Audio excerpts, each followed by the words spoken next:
So hello everyone and welcome back to I think this is our third training session. And today we will begin our training on open access. And as always, we'd really like to thank ORFG for providing the funding for the infrastructure needed for this training. And of course, our lovely trainers who all volunteered to do this training. And again, I would like to remind all of us to abide by the code of conduct, which is to embrace diversity, promote constructive communication, foster collaboration and sharing, and maintain professionalism in disagreement. And if any incident occurred, you might contact us via email or the incident report form. So let's meet our trainer today, and our trainer is Dr. Rania Baleela. She is an assistant professor of molecular genetics, biology and population genetics at the University of Khartoum. And she is also the director of the Toxic Organism Research Center, also at the University of Khartoum. And she's been a dedicated advocate for open science for many years. And she actually founded Sudan's first academic digital repository, which unfortunately was mainly lost due to the war currently happening in Sudan. And she's also the IFLO Open Science Coordinator for Sudan. And she is... Sorry to interrupt you. No, because it's okay. We're game. Yeah. Somebody else will take over. Okay. Okay. No worries. So yeah, she's an expert in open science, namely open access and open repositories, and this is what she will be providing for us in this training. So let's all welcome Rania, and hoping to have a very fruitful training session. Okay, so I'll hand it to you, Rania. See if you can share your screen. Yeah, okay. Just a minute. I will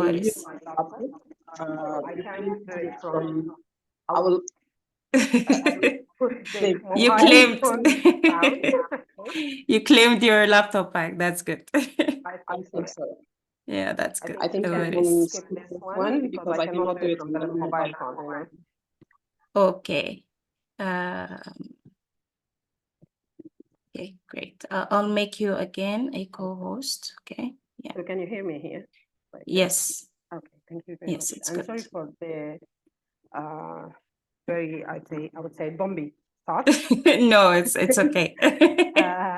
Yeah. So yeah, thank you very much for introducing me to the team and the participants here, and I will take you through today through introducing you to open access. And just a minute, can you please? So just bear with me a little bit. I'm so sorry for this. Yeah, no worries. I think my son will be interrupting us very soon as well. No worries. Thank you. And yeah, so I will take you today through an introduction to open access, and hopefully we'll do the rest of it on the next session. Please, I'm so sorry for my children being around me. I'm so professional. This is my first time ever that this happens to me. And at the beginning, I would love to take you through a voting. I need to know just a warming up thing, like where you're coming from, your country. Okay, if it's all right with you. Yes, please go ahead. Yeah, thank you very much. So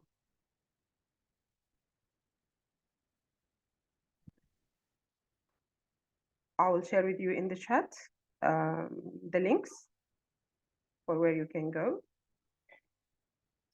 the link for the MNT vote.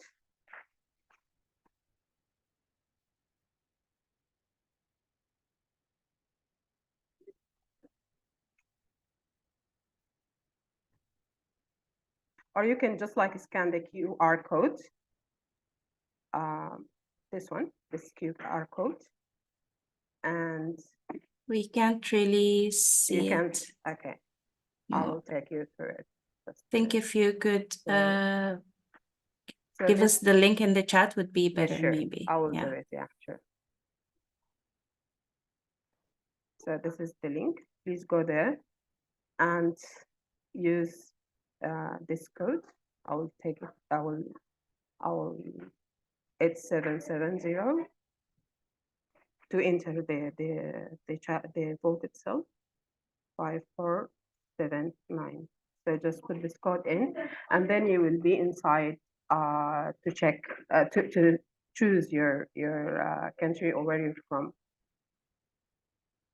Can you go in? Yeah, I think it's even working without the Yeah, without the code. Yeah. All right. Yeah, perfect. So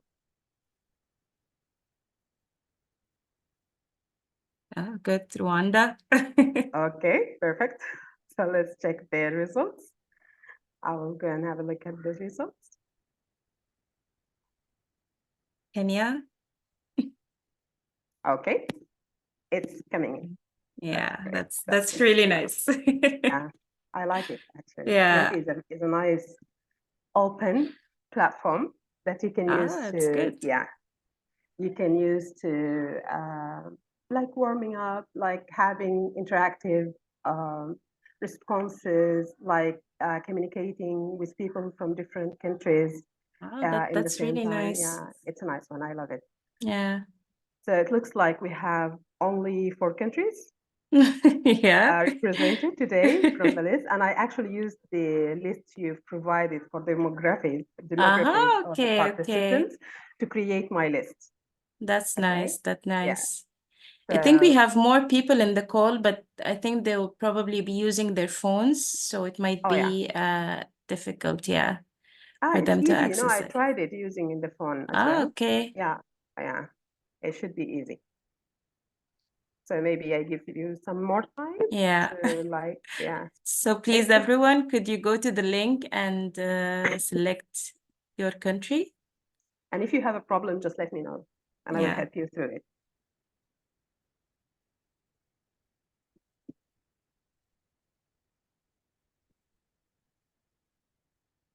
Looks like we don't have more answers coming. Okay, so okay, thank you very much. The numbers are increasing. That's great. And thank you for the thumbs up. Yeah. Excuse me, I cannot see my country, though I've voted. Which country? Malawi. Malawi. Go to the... It's here. I can see it. Can you see it? Underneath Kenya, between Kenya and Nigeria. Oh, okay. Yeah. Just go to the end and click submit so that it appears. Yeah. Okay.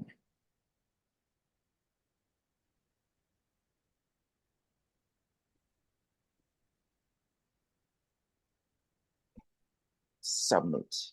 Yeah. Oh, yeah, we and see now you. you're here. Yeah, we can Now see we you see you. immediately. Yeah. Yeah. Yep. Thank you, Zimbabwe. Yeah. Yeah, it's a competition, people. So yeah, let's see which country is more represented. I think Nigeria wins the race so far. Yeah, Nigeria and Kenya. Yeah. Yeah.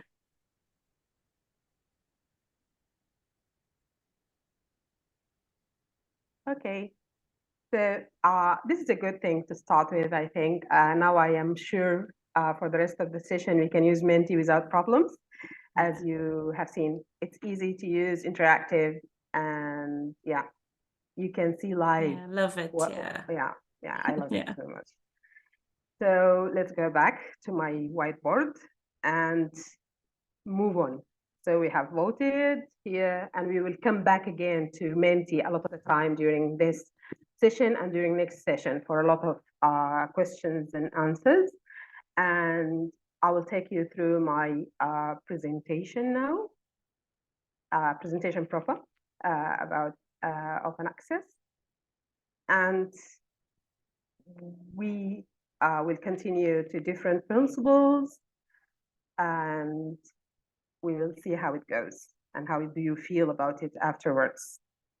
And this session is going to be an interactive one, just like what you have seen. There will be questions needing answers from you.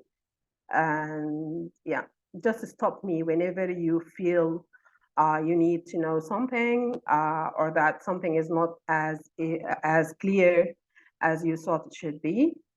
Just stop me. And I am very happy to go back and tell you or explain it, okay? So I will skip my introductory slide because I've been already introduced more properly than what I've prepared. But sorry, Rania, we can't see your screen. Really? I don't think, Okay. yeah. So let me try again, go to Zoom, back to Zoom.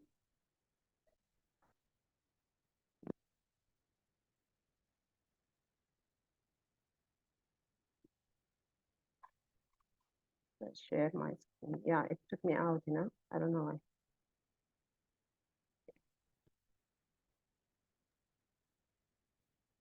Yeah, now it's good. Yeah, we see it. All right. Yeah. Okay, so I will present it. I'll go back to presentation.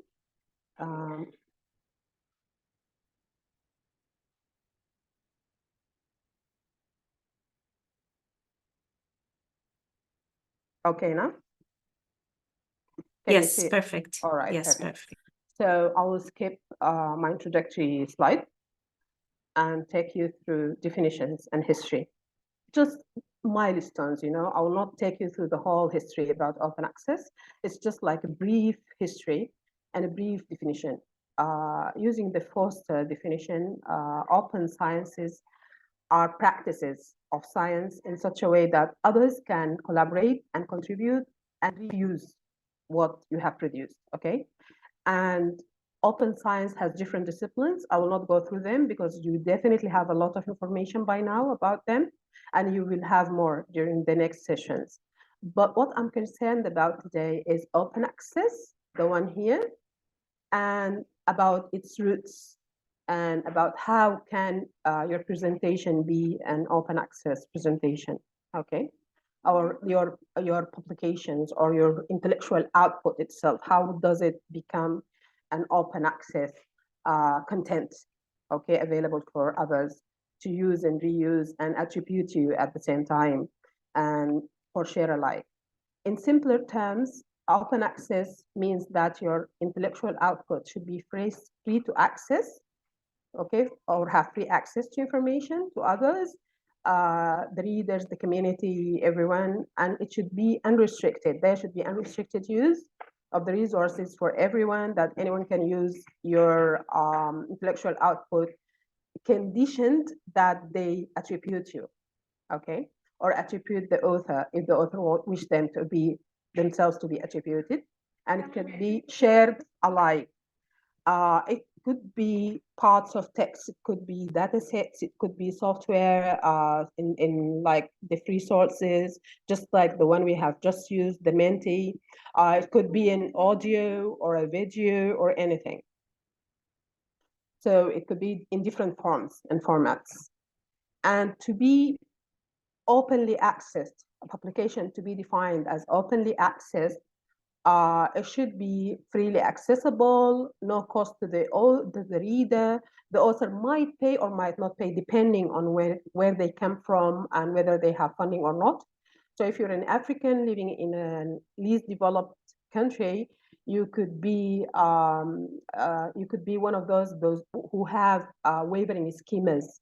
I mean, as an author, you may not be asked to pay charges. And at the same time, your intellectual output will be free to use for the readers and for the community. It should be available to people through the internet or otherwise. This is the route or the means that you can use it to like distribute or redistribute the intellectual output. There should be copyrights that gives people the right to use the content itself.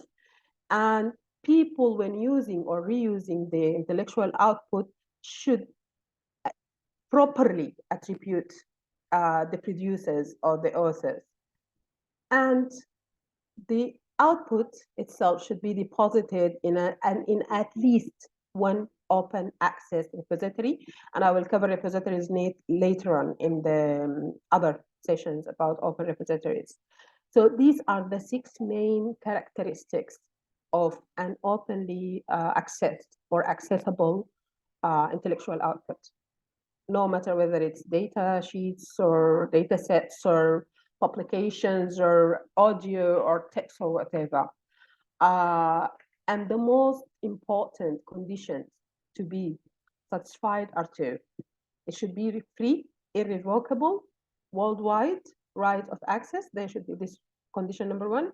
And condition number 2, to be deposited in an online repository, whether 1 or 2 or 5 or whatever the numbers, it should be deposited. So these are the most important 2 conditions to define or identify an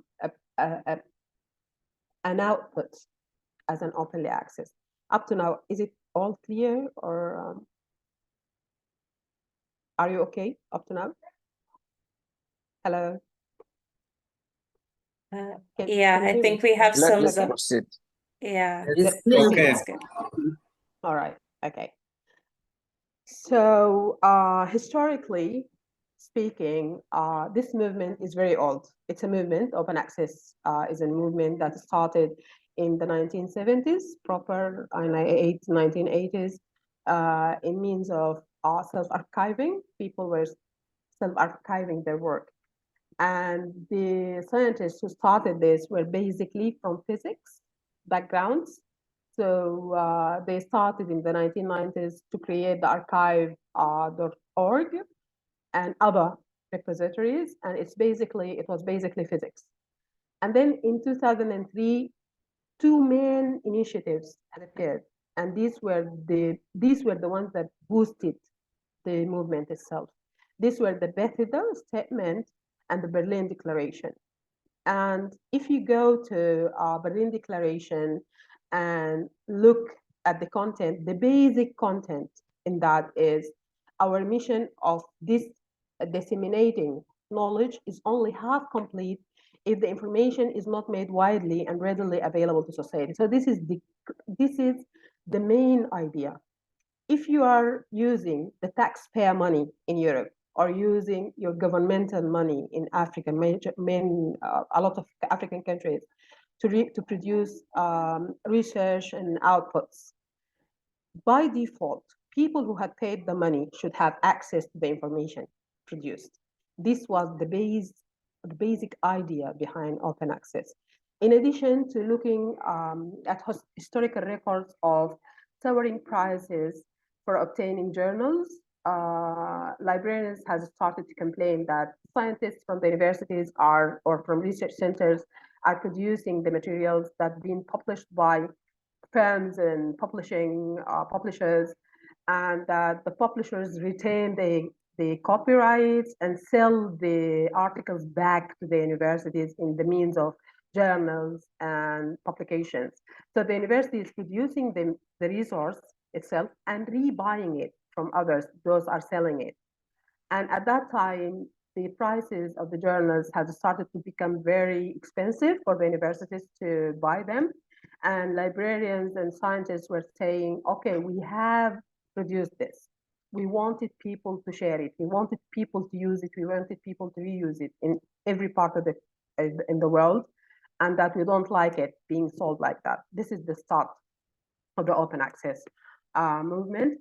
In the Bethesda initiative, Budapest initiative comes later on, and it's about that all traditions and new technology can converge to make possible an unprecedented public good, that we can use the internet to use and reuse and share and attribute and everything about scientific data and about scientists and scholars. So let's just make use of that technology. So if we talk about the strategies, okay, or if I want to summarize the strategies, it's either you self-archive, okay, and by saying self-archiving, I mean that you deposit your referee journal article in an open electronic archive.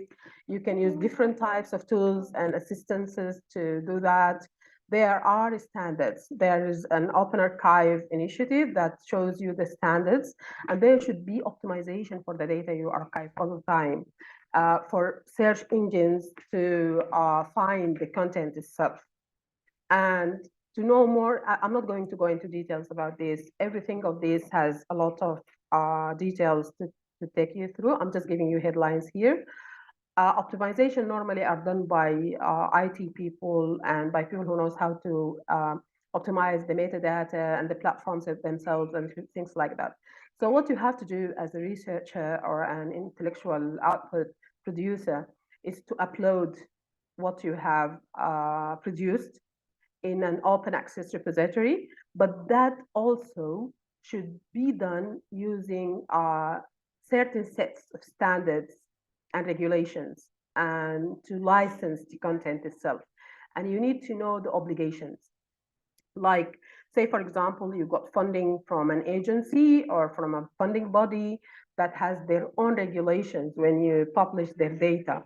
You need to abide by these obligations. You need to make sure that your institution obligations does not contradict that you put your output in another repository, say in a repository that's an open one that doesn't belong to the institution. So you need, as a researcher or as a producer of the intellectual output, to make sure that you abide by obligations.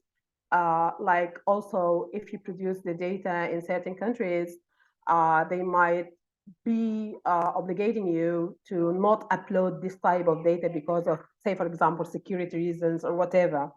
So you need to make sure that you're not conducting something that will take you through the legal, routes. Things are not as complicated as I'm saying, but I'm just making sure that you think about every possibility. To self-archive now, what can you do? You can either archive a preprint, okay, or a postprint, or a published article. And all of these depends on the situation, depends on the regulations, depends on the guidelines you've got. For example, in our African setting, in certain institutions, preprint might be the optimum or option for some of the institutions or for some researchers.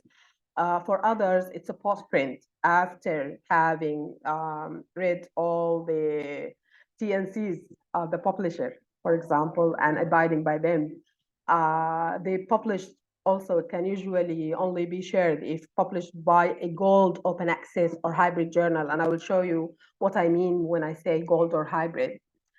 So talking about strategies again, the first one was self-archiving. The second one is open access journals. And these are a lot. There are a lot of open access journals that you can choose from, but you need to be very careful here, okay? Because sometimes you can choose a journal that looks like an open access journal, but in fact, you are submitting your work to a predatory journal, so you should be very careful here. And that is a very long story that we can talk about sometime else or another time. Right now is not the right time to talk about it. So, okay. So the routes. There are three main routes: the golden route, the green route, and the diamond route. The golden route is subdivided into two sub-routes. These are full openly accessed journals and hybrid journals. The green route is only one, and the diamond one is a great one, but it's not available for all. So for the golden route, what you do is your institution or from your funding or whatever, for the full openly accessed journals, you pay the publisher to publish your work using the golden route. And then you can do whatever you want with the published article. Like you can upload it into different repositories, you can share it with others wherever you wish to. If you're going the hybrid way, say, for example, the transactions of the Royal Society of Tropical Medicine, they have a hybrid journals. Biomed Central has also hybrid journals where people can choose whether they wish to publish using the classical route. Classical route means submitting the article to a publisher and submitting your rights as well, and they will publish it, but they will sell it. That's the classical route. The other route, this is why it's hybrid, because you can publish either openly accessed or using the classical route. This is the golden but hybrid journals. Green route means that you can publish it in the journal, and then that's it. You can publish it in your repository, in your institution repository, for example, and make it available for people. This is green because you're giving people access to it. The diamond one is your government, such like in South America, the government will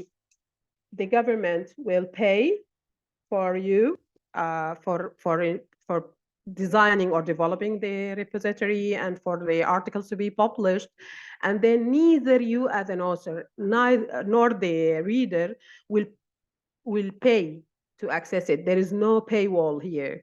Diamond means you don't pay to be published, and people doesn't pay to read what you have published or to use it. So that's the best scenario, but it needs dedication from authorities and governments, and et cetera, et cetera.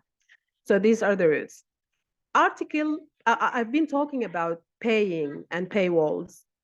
When you're talking about open access, we actually talk about article processing charges, APCs, and this is a one-off payment to cover the cost of publishing, because as you know, it's an industry. People publish, it's not a charity, it's an industry. Publish using whatever needs, IT needs, resources, human resources, everything. So they need to compensate for that. And that's why you will need to pay them to get published. But in cases of low income countries, there is a schema. It's called the wavering schema, and people may publish without paying. Either ways, you as an author will not pay, and the reader will not pay as well. The diamond journals or platforms, there are no APCs, they are free to access and read, they are free to publish in. These initiatives are usually non-profit, run by and for academics, actually. So, and this is a little bit about Plan S. It's a golden route. The Plan S is golden route. It makes full and immediate open access a reality. And these are a lot of funders who had actually collaborated together to set policies. To set policies that when they give you funds, they want you to publish openly, okay, as an important thing. And they are trying to pressure communities, pressure governments to make open access priority. Sorry for that. And so why would you publish openly? So if you're thinking about it, and why? You might publish openly because it boosts your visibility, it disseminates your work, the use and reuse of your work, the impact of your findings. And where can you deposit? You can deposit a copy of your work in a repository.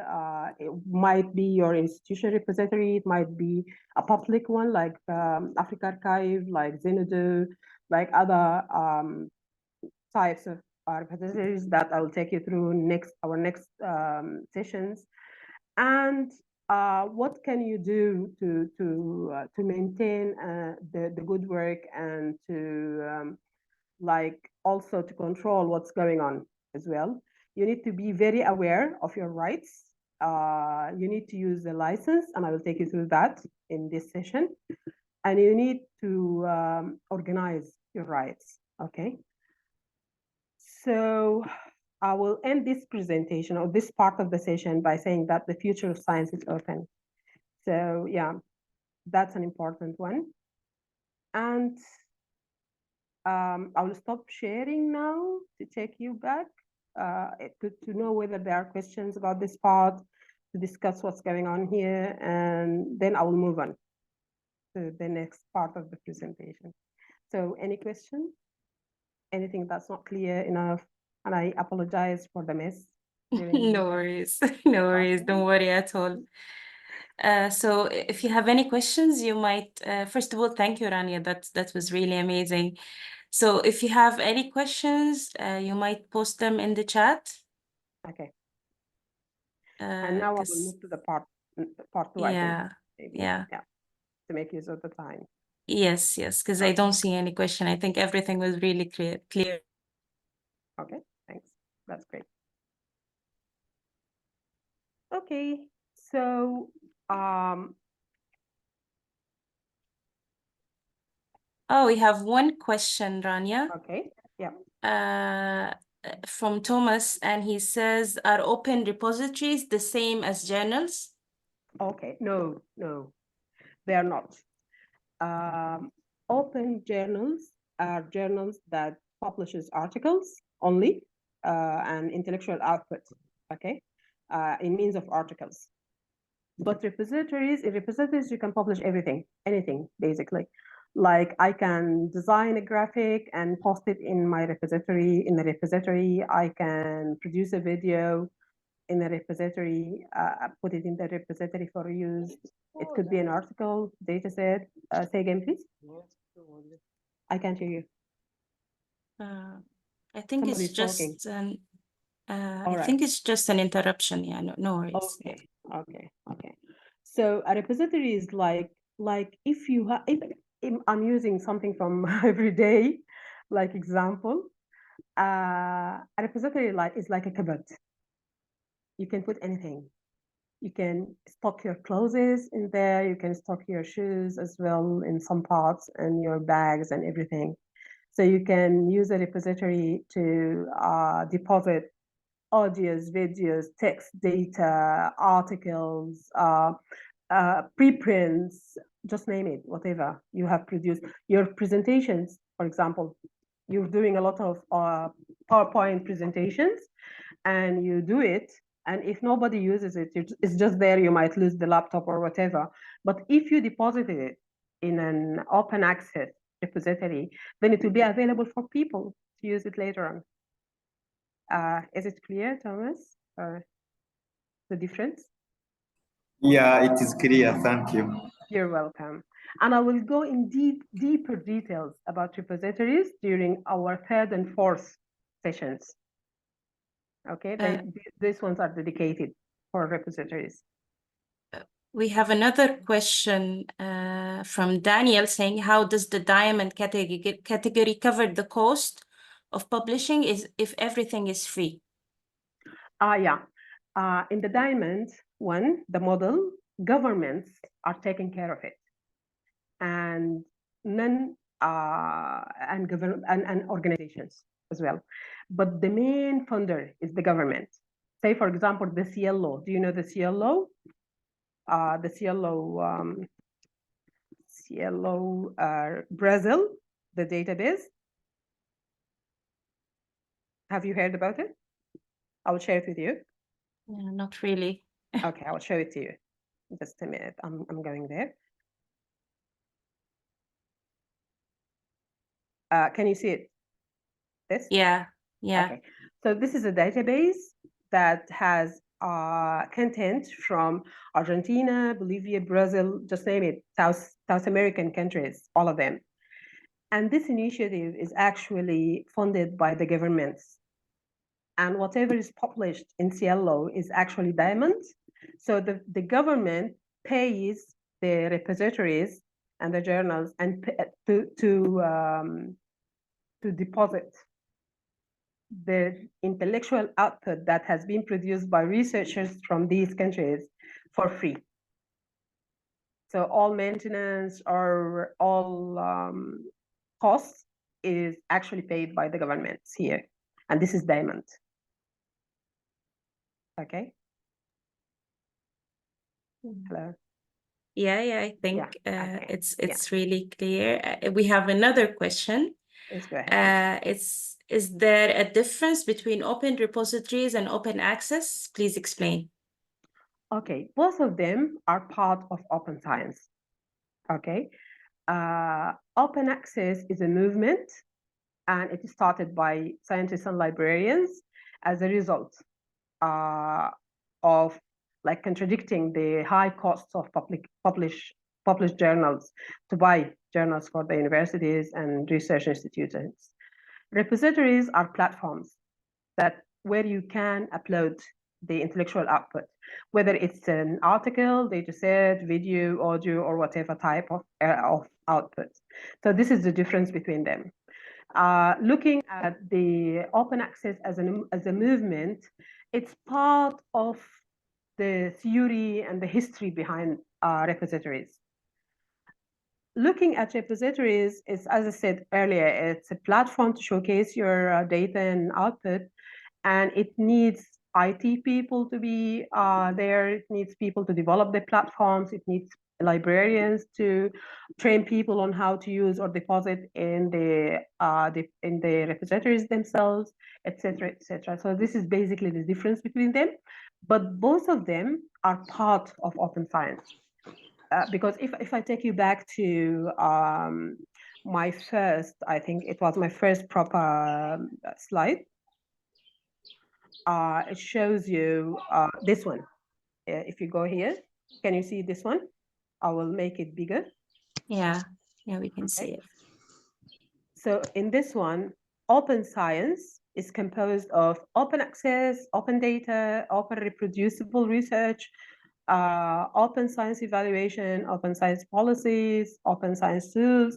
If you go inside here and look at them, you can see that open science has different roots. It has different means. You can, but all of these ones, like open science, open access, open data, open whatever, you need somewhere to deposit. So that's the platform. That's the open repository. Okay. Yeah, I think that was a lovely explanation. Yeah. Thank you very much. Thank you. You're welcome. So we'll go back to my the rest of my presentation. No? Okay, yeah. So I'll take you through principles. Okay, a technical principle. I just want you to have a look at it. You will not need to do anything about it, but just know about it. That's called fair data principles. And fair comes from, I'll make it bigger for you. Fair comes from findable, accessible, interoperable, reusable. Okay, so this is an acronym. F from findable, A from accessible, I from interoperable, and R from reusable. And these are technical problems, the four ones. Findable means what? Findable means that the metadata or data about the data, when you say metadata, you mean data about the data, are assigned a globally unique and persistent identifier. And I will take you through what PIDs means, or what are the persistent identifiers. And F2 means that data are described with rich metadata, defined by R1 in reusable. And F3 means that metadata clearly and explicitly include the identifier of the data they describe. So you are describing this data, you need to have the identifier very clear. And that metadata are registered or indexed in a searchable resource, and that means a repository, basically. And if you go to accessibility, the metadata in A1 are retrievable by their identifiers using standardized communications protocols. And these are actually for IT people and computer sciences. They know what to do here, the protocols, the communication protocols. But the protocols should be open, okay? Should be open source. They should be free and universally implementable, that anyone, anywhere in the world can implement these protocols.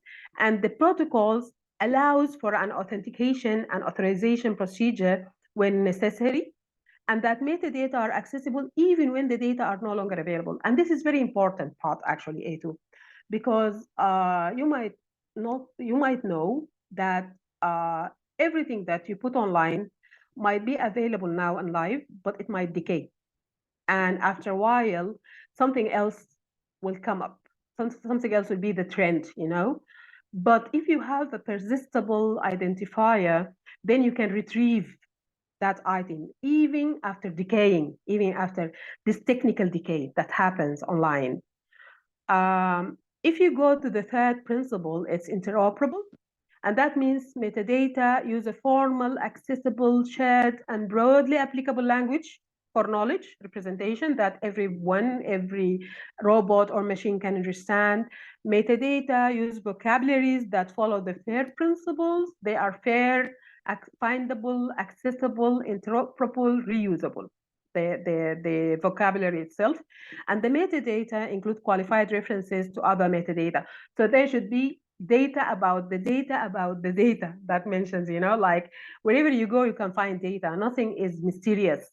Everything is linked. Everything has its own data that you can understand. And if you go to the reusability, the metadata are richly described with plurality of accurate and relevant attributes.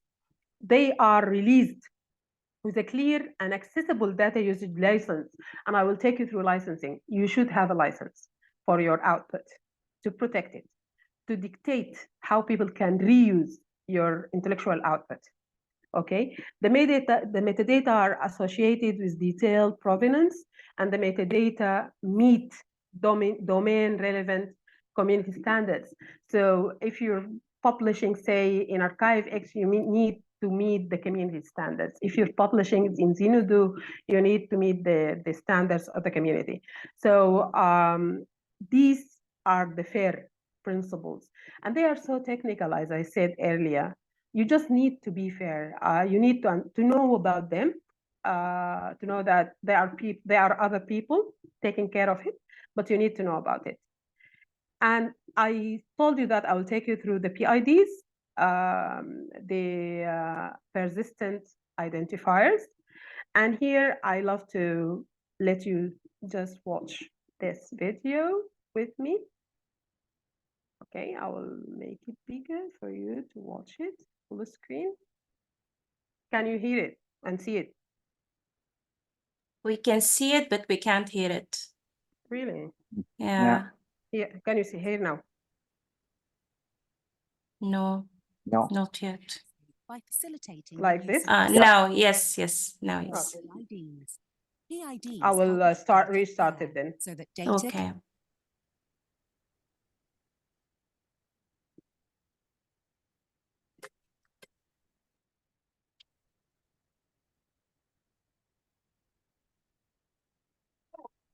Rania, welcome to the Fair Data Landscape. I have worked hard to support you.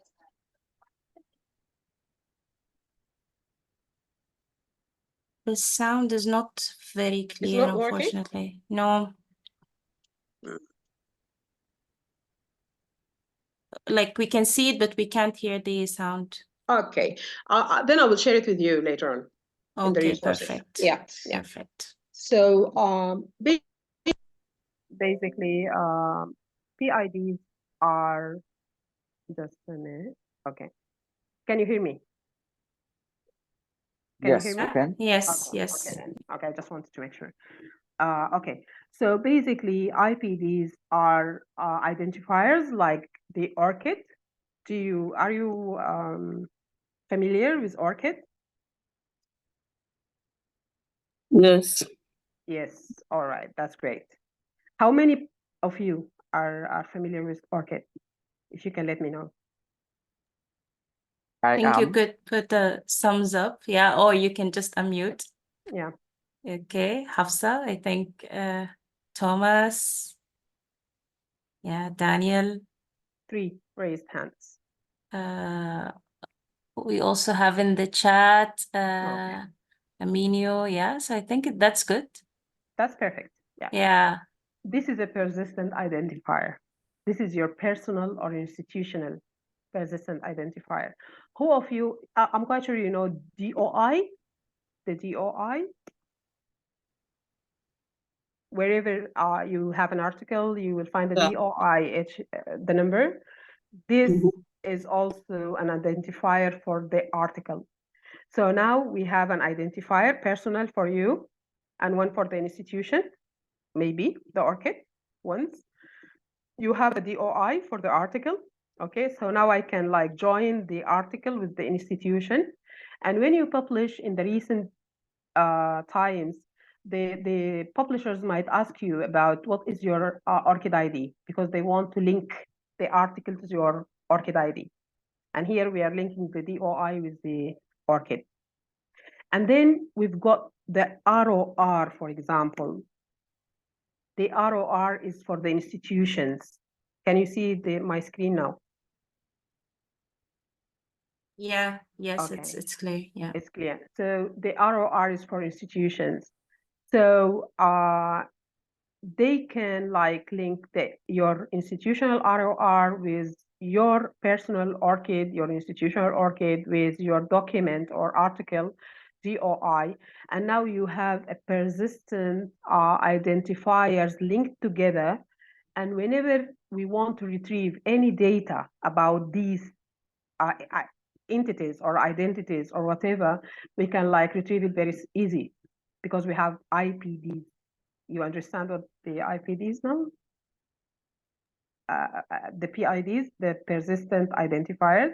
And if you watch Freya, the movie, and I will supply you with a link for it, I will put it in the resources, then you will be more familiar with what PIDs means exactly. Okay. Are we okay now to move on to the Yeah. next part, next section? Yes. So the final section, and I think I have 5 minutes left in this presentation, is about the African principles of open access. And this is an initiative that has been developed by Africa Archive. It's an important repository. I will take you through it in the session about open repositories, and they have developed 10 principles. These 10 principles are, number one is that any publication about Africa or from African researchers, produced by African researchers or produced by others about Africa should be available for African people for free, okay? And people should have access to them, okay? So this is the first one. The second, I want you to see it. That's why I'm just maximizing the screen, my screen size, because I know the text size is a little bit small. So this is the first one. The second principle is that African scientists and scientists working on African topics and or territory will make their research achievements, including underlying data sets, available as well in a digital open access repository or journal, and on explicit open science license is applied. The third principle is that African research output should be made available in the principal common language. And here we are talking about local languages as well. So if you're talking Kiswahili, for example, and you wish to write your article in Kiswahili for local communities to understand what you're talking about, then you should have this ability to do it. And you should have access to repositories to deposit this work for other people, for the community, to have they have the right to know what you have produced. I mean, the data itself you have produced and how you have produced it and how they can make use of it. So if you are producing something for, say, for example, farmers as well, in another location, you need to present them with the outputs. Number four, the fourth principle is that it is important to take into consideration in the discussion indigenous and traditional knowledge in its various forms. And this is extremely important. We know that, okay, I'm a molecular biologist. I work with the snakes and scorpions at this time. And I know that there are plethora of information about how to neutralize venom, for example. In some communities, they are using certain herbs and roots and things like that. We need to do research on that. We need to make use of this knowledge. This knowledge has been developed for ages now.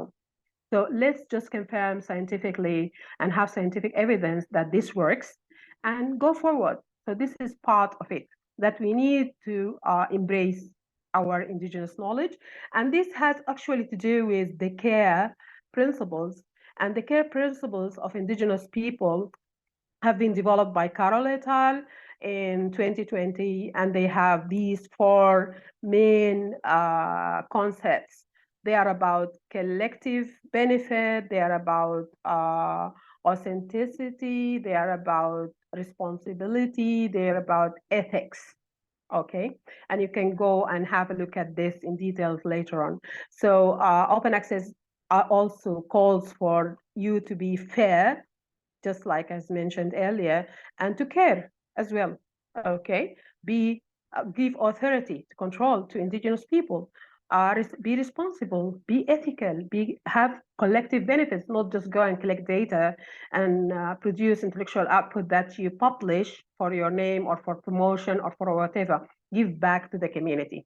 Use our Ubuntu, Ubuntu principle in South Africa.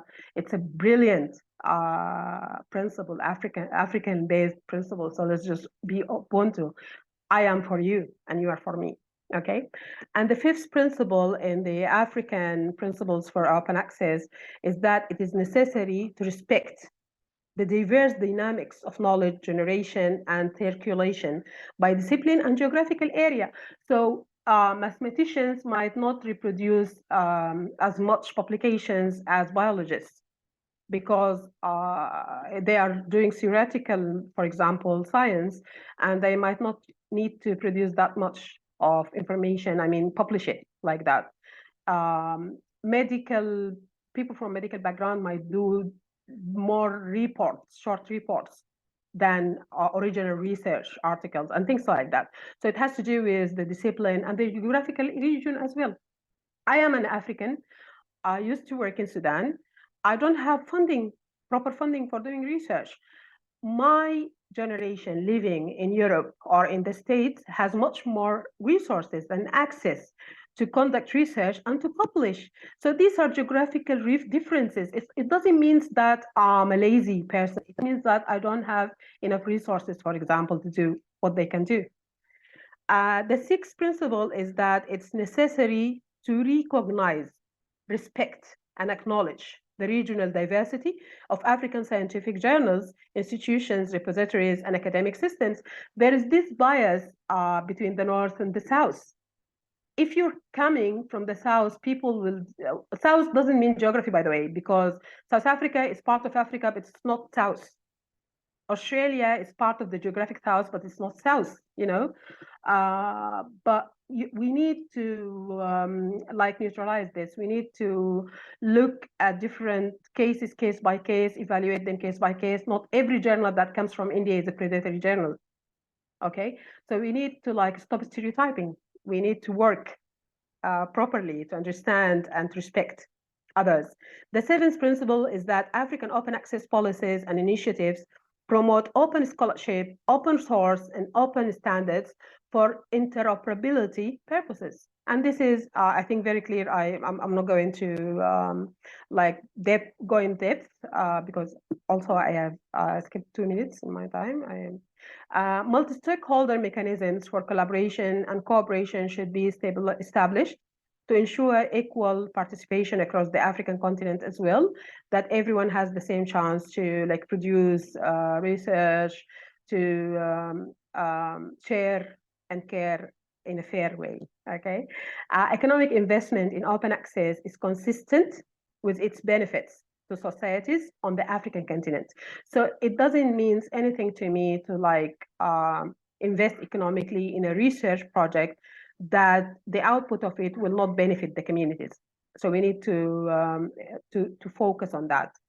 You as an institution or governments in Africa provide the enabling environment, infrastructure, and capacity building required to support open access. We are, as researchers and producers, share with the communities, share with the government, share with our peers as well.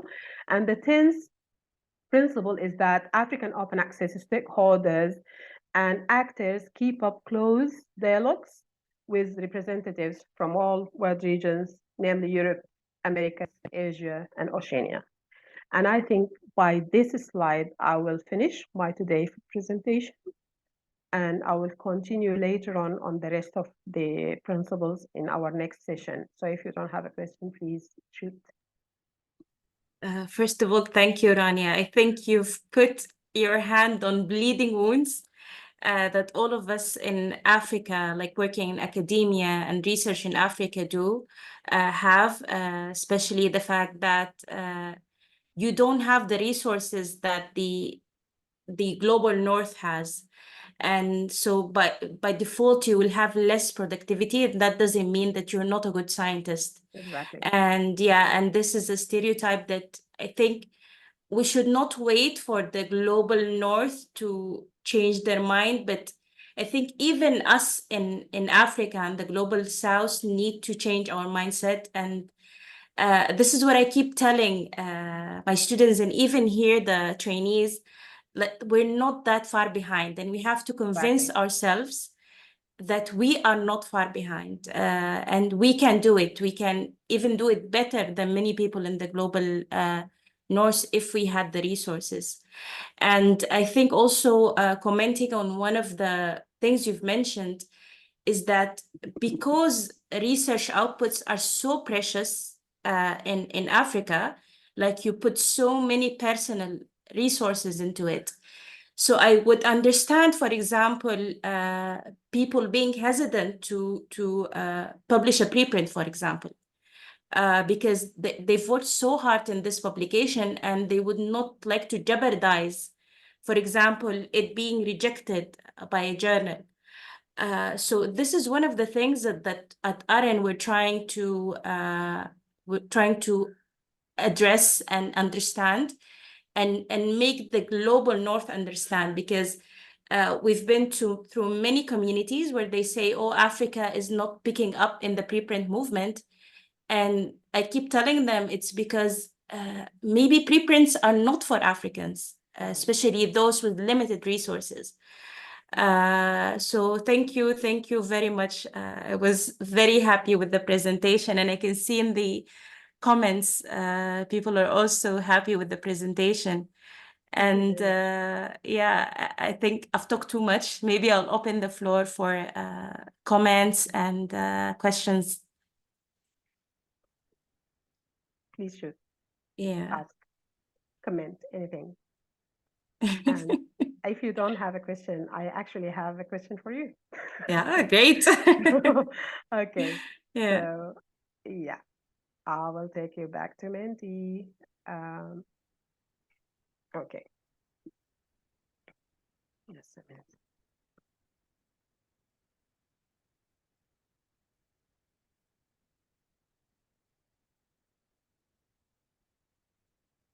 Meanwhile, if you have any questions, you can post them to the chat. Yeah. Okay. I will skip some of these because I'll come back to them, some of the questions. What was the most useful part of the session? If you can just shoot one word, maybe.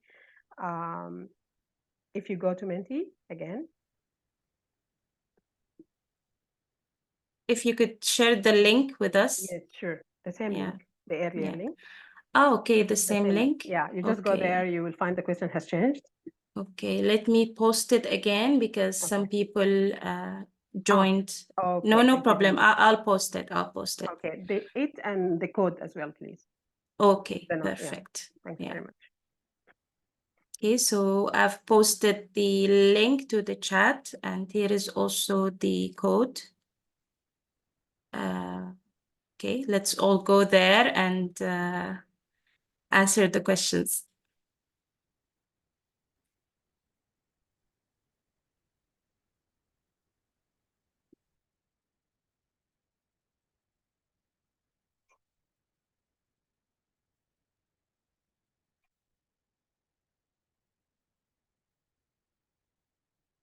Okay, you can see the questions, right? Because I changed to your screen. I can see the question now. Our researchers engage the public with their research. Say again, please. I can't hear you properly. Thank you very much. The whole presentation. Thanks very much.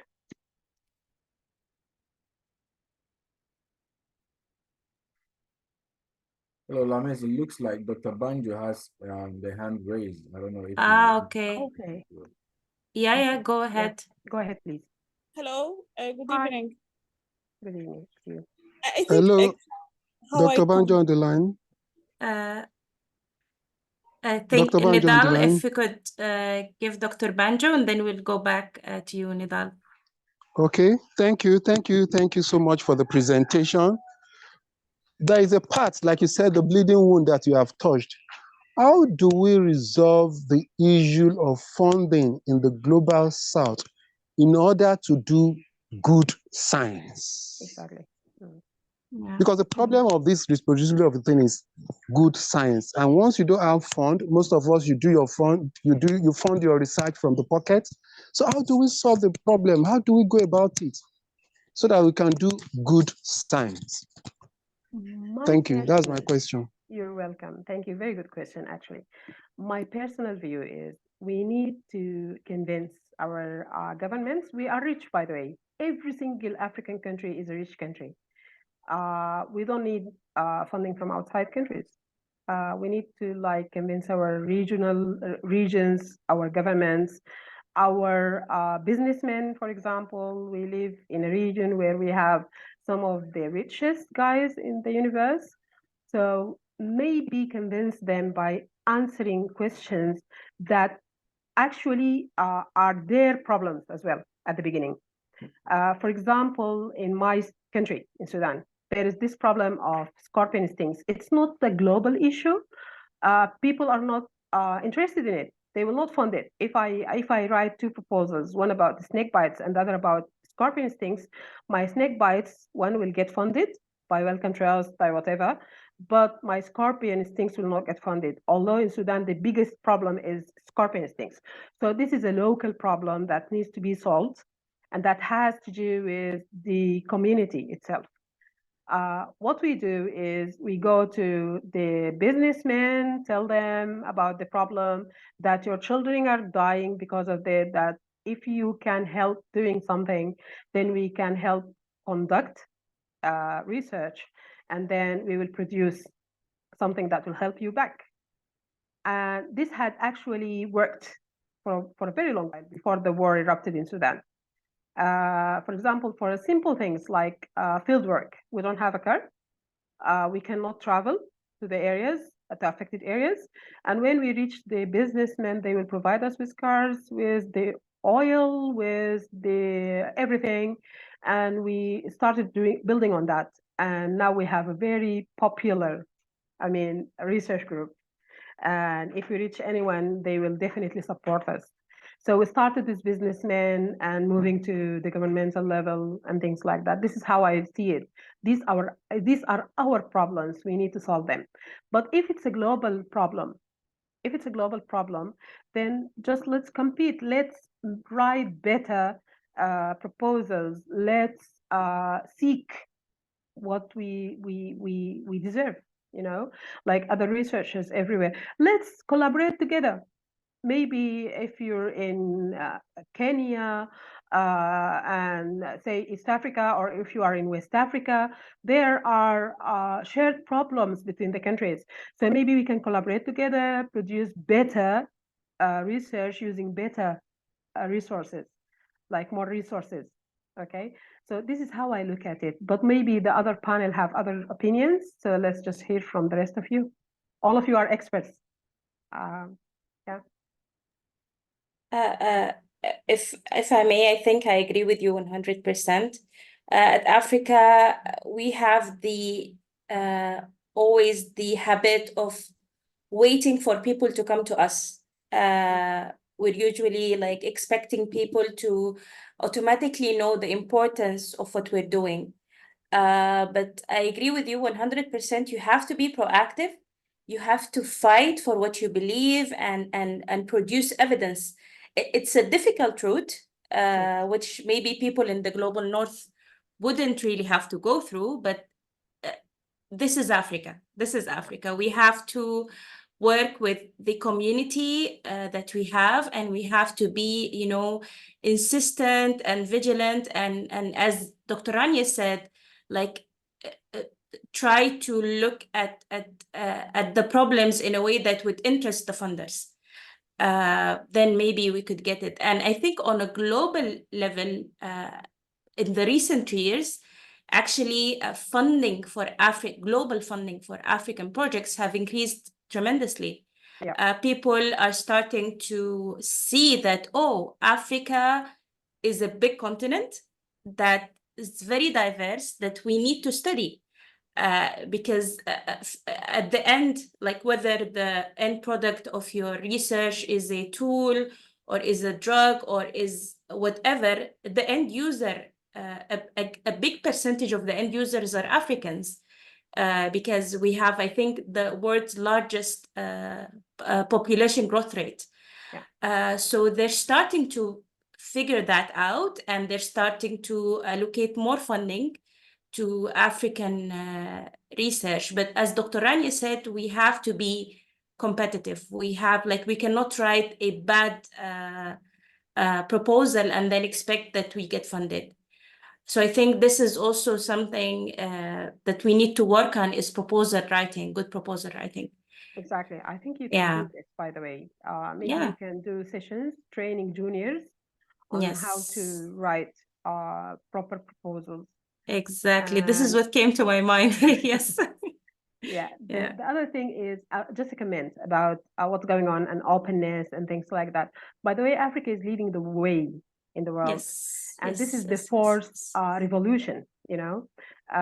Everything in the future actually depends on AI and openness and things like that. So we can like lead the future if we start properly right now.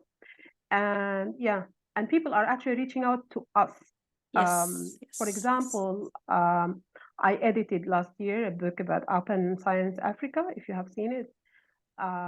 This was an initiative by Australians.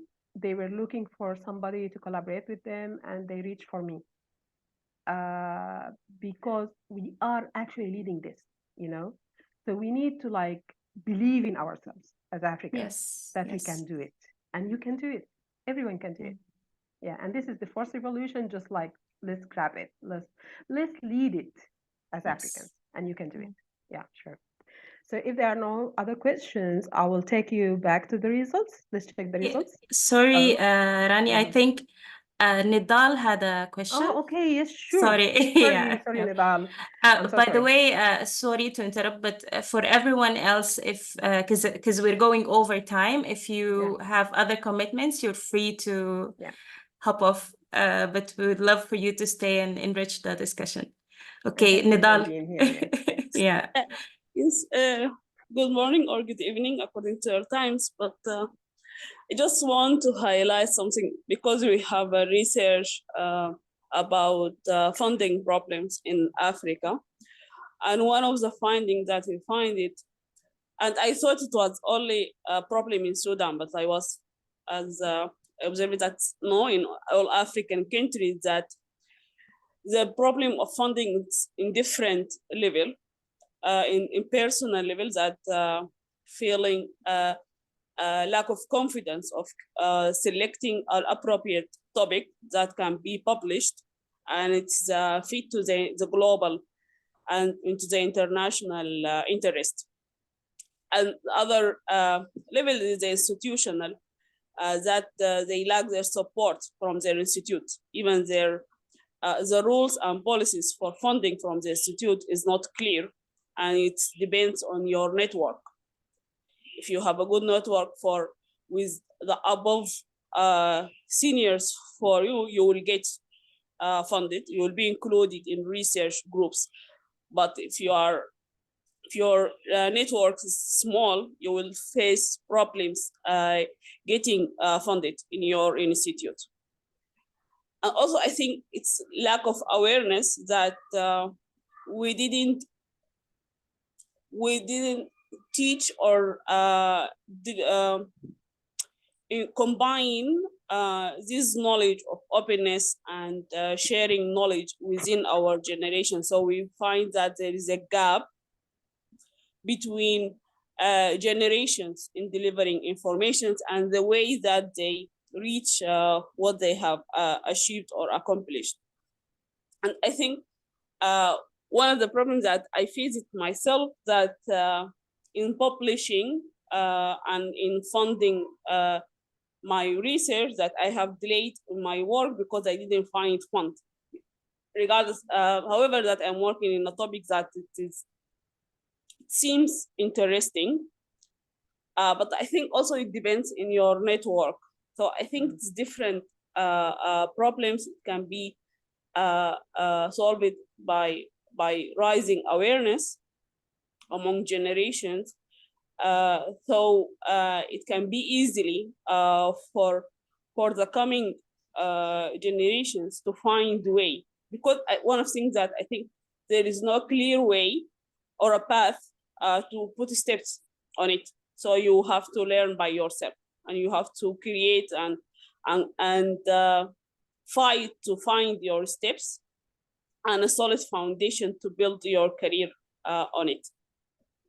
So sorry, I'm putting the black side or the opposite view of what happened, but this is really what LME said. It is a bleeding wounds that I think all African researchers suffer from it. Thanks for your presentation and your talk.